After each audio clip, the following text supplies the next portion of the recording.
नमस्कार, दिन भर की बड़ी खबरों में आपका स्वागत है। मैं हूं शिवानी।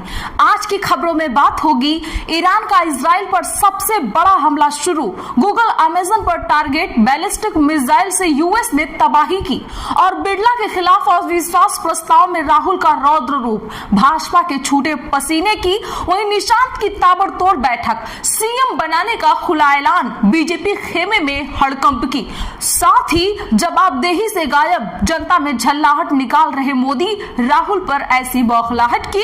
वहीं खबर के अंत में बात हो गई देश भर में एलपीजी के लिए त्राहिमाम, शुतुरमुर्ग की तरह सरकार सड़कों पर पूरा देश की।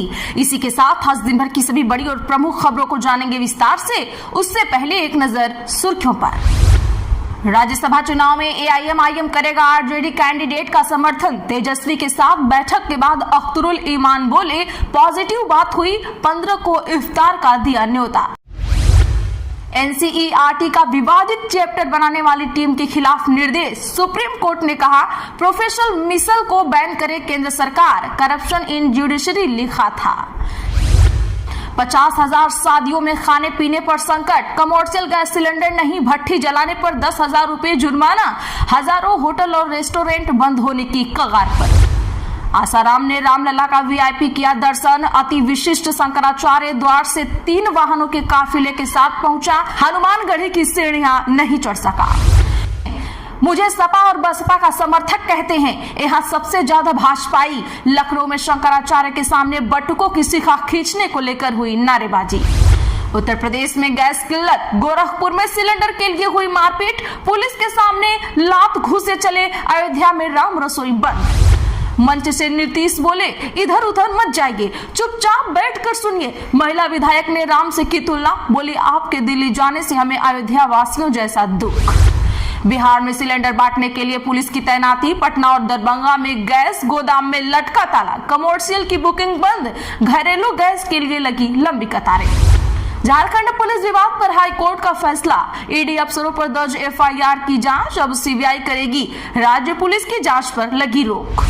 वित्त मंत्री चीमा का एमएलए खैहरा को चैलेंज, छाती ठोक बोले बदमाशी करता है, जहां मर्जी आजा, कईयों की निकाली है, आ बाहर निकल। दुबई एयरपोर्ट के पास ईरान का ड्रोन अटैक, एक भारतीय समेत 4 लोग घायल। एयर इंडिया विमान की हार्ड लैंडिंग, फुकेट एयरपोर्ट पर नोज व्हील में आई दिक्कत, बाल बाल बचे सभी यात्री। हरियाणा में कांग्रेस विधायक दल की बैठक में 5 एमएलए की गैर हाजिरी से प्रभारी हुए चौकन्ने, बैठक में मौजूद रहे सिर्फ 32 विधायक।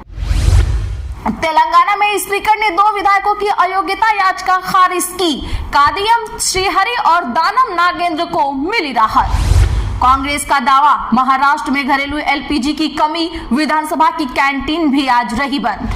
रूस से तेल खरीदने की अनुमति वाला अमेरिकन बयान भारत का अपमान, कांग्रेस ने सरकार से पूछे तीखे सवाल। ईरान की टॉप लीडरशिप खत्म, फिर कैसे जंग लड़ रहा, 7 टुकड़ों में ताकत बांट रही, हर पद के लिए 4 उत्तराधिकारी पहले से तय। पश्चिम एशिया संकट पर संसद में चर्चा की मांग, खरगे का आरोप, सरकार को पहले से ही थी जंग की जानकारी, नहीं की कोई भी तैयारी। संकट से बचने के लिए एलपीजी आपूर्ति और तेल भंडार करना चाहिए था सुनिश्चित, केंद्र पर बरसी ममता बनर्जी।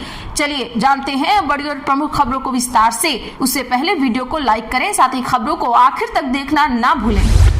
राहुल गांधी बोले पीएम कंप्रोमाइज्ड हैं, हमें बोलने से रोका गया, रविशंकर प्रसाद ने कहा कभी नहीं। बता दें कि आज लोकसभा में स्पीकर ओम बिरला को पद से हटाने के प्रस्ताव पर चर्चा के दौरान भाजपा सांसद रविशंकर प्रसाद ने राहुल गांधी और विपक्ष पर कई आरोप लगाए। इस पर राहुल गांधी ने कहा कि हम जब भी बोलने को होते हैं हमें रोका टोका जाता है। उन्होंने कहा कि यह चर्चा लोकतंत्र और स्पीकर की भूमिका पर है, कई मौकों पर मेरा नाम लिया गया, हर समय हमें बोलने से रोका गया।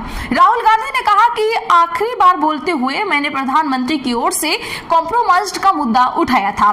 सदन देश का प्रतिनिधित्व करता है, पहली बार विपक्ष के नेता को नहीं बोलने दिया गया, पीएम कॉम्प्रोमाइज्ड हैं। राहुल के इतना बोलने पर राहुल के इतना बोलने पर रविशंकर प्रसाद ने कहा, नेवर नेवर, पीएम मोदी का भारत कभी कॉम्प्रोमाइज्ड नहीं होगा।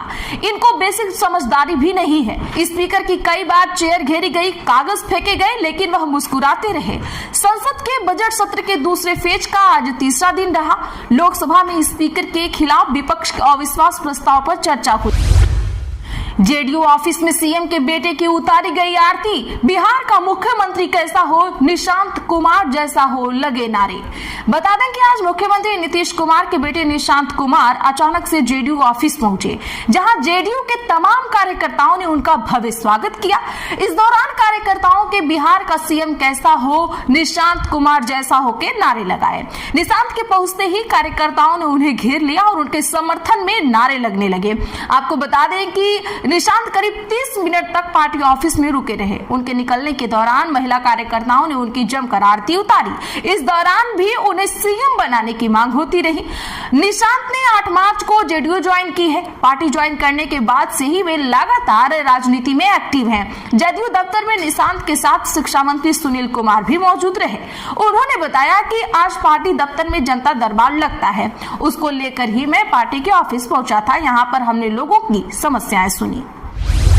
ईरान ने इजराइल पर सबसे बड़ा हमला किया शुरू। अमेरिकी ठिकानों पर बैलिस्टिक मिसाइलें दागी।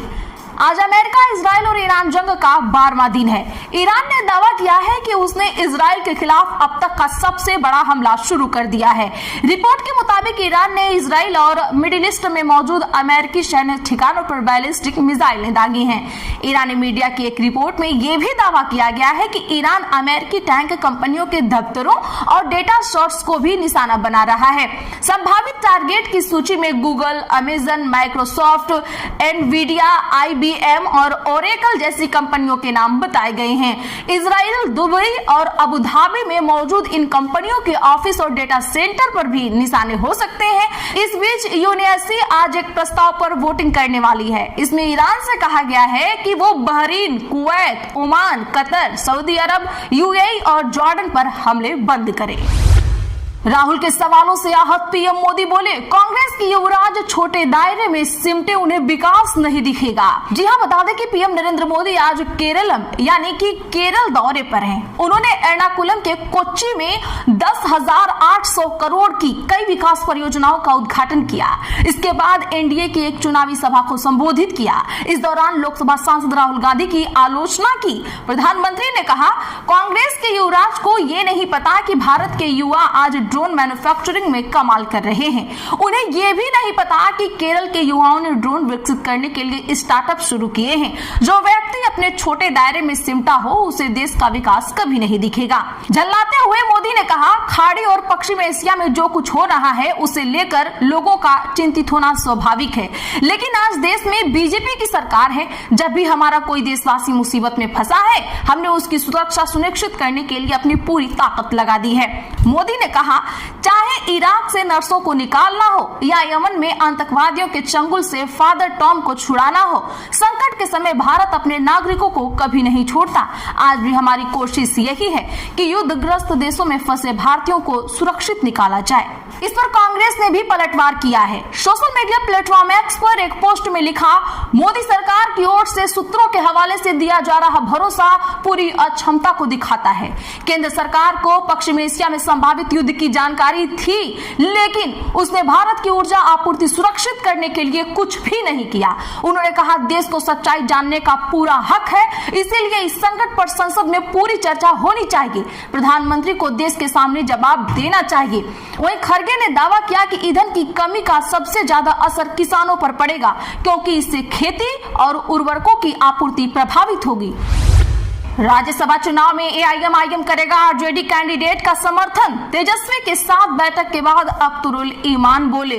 जी हां, बिहार में राज्यसभा चुनाव को लेकर आज एआईएमआईएम के बिहार प्रदेश अध्यक्ष अख्तरुल ईमान और प्रतिपक्ष तेजस्वी यादव की बैठक हुई। बैठक खत्म होने के बाद अख्तरुल ईमान ने कहा, बहुत पॉजिटिव बातचीत हुई है। राजद कैंडिडेट को समर्थन करने वाले सवाल के जवाब में उन्होंने कहा कि पॉजिटिव बातचीत हुई है, पॉजिटिव ही समझिए। अख्तरुल ईमान ने आगे कहा, तेजस्वी यादव से आज बातचीत हुई है, हम ओवैसी साहब से इसे लेकर बात करेंगे। बातचीत पॉजिटिव हुई है। कैंडिडेट का मामला 5 तारीख को ही क्लियर हो गया था। दोनों पार्टी के हित में, बिहार की जनता के हित में फैसला लेना चाहिए, इसीलिए हम मिलने आए हैं। चोट दोनों को लगी, इसीलिए दोनों को संभल कर रहना चाहिए। हम लोगों ने तेजस्वी साहब को 15 मार्च को इफ्तार में आने का न्योता दिया है। वहीं तेजस्वी यादव ने कहा सकारात्मक बातचीत हुई है, 15 तारीख को इफ्तार पार्टी है, उन लोगों ने हमें न्योता भी दिया है। हम लोगों की पॉजिटिव बातचीत हुई है, हम इफ्तार में भी जाएंगे और चुनाव भी जीतेंगे। आपको बता दूं तो बिहार में राज्यसभा की 5 सीटों के लिए होने वाले चुनाव से पहले राजनीतिक हलचल तेज हो गई है। एनडीए ने सभी 5 सीटों पर जीत का दावा ठोक दिया है। वहीं राजद ने भी अपने एक उम्मीदवार को मैदान में उतारा है। देश भर में एलपीजी की किल्लत, एजेंसी के बाहर लंबी लगे कतारें, यूपी बिहार में पुलिस सुरक्षा में बट रहे सिलेंडर। जी हां दर्शकों, बता दें कि अमेरिका इजराइल ईरान जंग की वजह से देश भर में एलपीजी की किल्लत हो रही है। गैस सिलेंडर लेने के लिए एजेंसियों पर लंबी कतारें लगी हुई हैं। दिल्ली, मध्य प्रदेश, महाराष्ट्र, उत्तर प्रदेश और राजस्थान समेत कई राज्यों ने कमर्शियल गैस सिलेंडर की सप्लाई पर रोक से होटलों और रेस्टोरेंट में खाना नहीं बन पा रहा है। इस बीच दिल्ली हाईकोर्ट के वकीलों की कैंटीन ने भी एलपीजी गैस सिलेंडर ना होने की वजह से मेन कोर्स का खाना देना कुछ समय के लिए बंद कर दिया है। मनी कंट्रोल के मुताबिक आईआरसीटीसी भी अपनी सीओ कैटरिंग ऑपरेशन ट्रेनों में खाने की सर्विस कुछ समय के लिए रोक सकती है। वहीं उन यात्रियों को रिफंड भी दे सकती है जिन्होंने अपने टिकट के साथ खाना पहले से बुक किया था। संकट से बचने के लिए एलपीजी आपूर्ति और तेल भंडार करना चाहिए था सुनिश्चित, केंद्र पर बरसी ममता। जी हां, पश्चिम एशिया पिछले 2 हफ्तों से जंग की चपेट में है। अमेरिका इजराइल की तरफ से ईरान पर हमले के कारण तेल और पेट्रोलियम पदार्थों की आपूर्ति बाधित हो गई है। भारत में ईरान की सीमा से लगे होर्मुज जल डमरू मध्य से 60% पेट्रोलियम पदार्थों की आपूर्ति होती है। वहीं जंग की स्थिति के कारण यह आपूर्ति बाधित हो चुकी है, जिसके बाद से देश में भी कई जगहों पर एलपीजी और पेट्रोलियम पदार्थों की कमी की खबरें सामने आ रही हैं। अब इसे लेकर पश्चिम बंगाल की मुख्यमंत्री ममता बनर्जी ने केंद्र सरकार पर जमकर हमला बोला है। तो आज के लिए बस इतना ही। ऐसी ही खबरों के लिए चैनल सब्सक्राइब करें और बगल में घंटी के निशान को जरूर दबा लें। वीडियो को लाइक और शेयर करना ना भूलें।